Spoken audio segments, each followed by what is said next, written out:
নদীতে জাল ফেললেই দিতে হচ্ছে ৫০০ থেকে ১,০০০ টাকা, এমন অভিযোগ উঠেছে নৌ পুলিশের বিরুদ্ধে।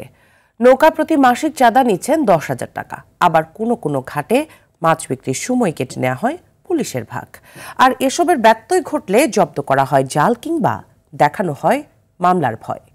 পটুয়াখালীর রাঙাবালি প্রতিনিধি আয়ুব খানের পাঠানো তথ্যচিত্রে বিস্তারিত জানাচ্ছেন সাকিব আল হাসান। পটুয়াখালীর গলাচিপা ও রাঙ্গাবালী উপজেলায় নৌ পুলিশের অভিনব কৌশলের চাঁদাবাজি যেন আদর্শ রূপ পেয়েছে উপজেলার এসব মাছের আড়তে। জেলেদের কাছ থেকে আড়তদাররাই কেটে রাখছেন পুলিশের ভাগ। এক একটি জাল নদীতে ফেলতে ৫০০ থেকে ১,০০০ টাকা নেন রাঙ্গাবালী উপজেলার চরমন্তাজ লুইজবাজার ফাঁড়ির নৌপুলিশ সদস্য আরিফুল ইসলাম। নিয়মিত নদীতে মাছ ধরেন এমন জেলেদের কাছ থেকে মাসিক চাঁদা নেন ১০,০০০ টাকা। এসব চাঁদার টাকা নিয়ম করে পাঠিয়ে দিতে হয় অনলাইন ব্যাংকিং এর মাধ্যমে। আরিফের চাঁদা নেওয়ার এমনই একটি কল রেকর্ড এসেছে আরটিভির কাছে।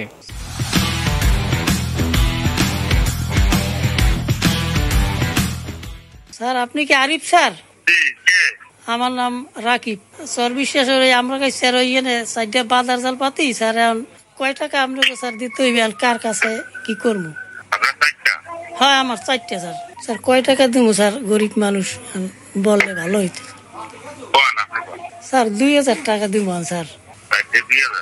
জেলেরা বলছেন এসব চাঁদা না দিলে আটক করা হয় নৌযান, জব্দ করা হয় জাল কিংবা দেখানো হয় মামলার ভয়।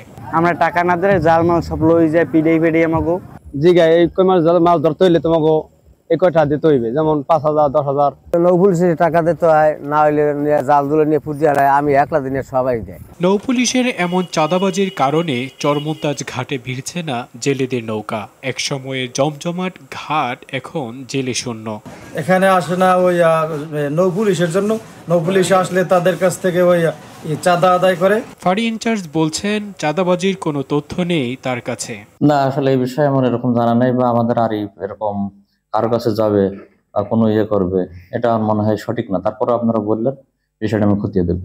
জীবনের ঝুঁকি নিয়ে খেটে খাওয়া এসব নিম্ন আয়ের মানুষের কাছ থেকে অর্থ আত্মসাৎ বন্ধে যথাযথ ব্যবস্থা নেবে সংশ্লিষ্টরা, এমনটাই চাওয়া এখানকার জেলেদের। সাকিব আল হাসান, RTV।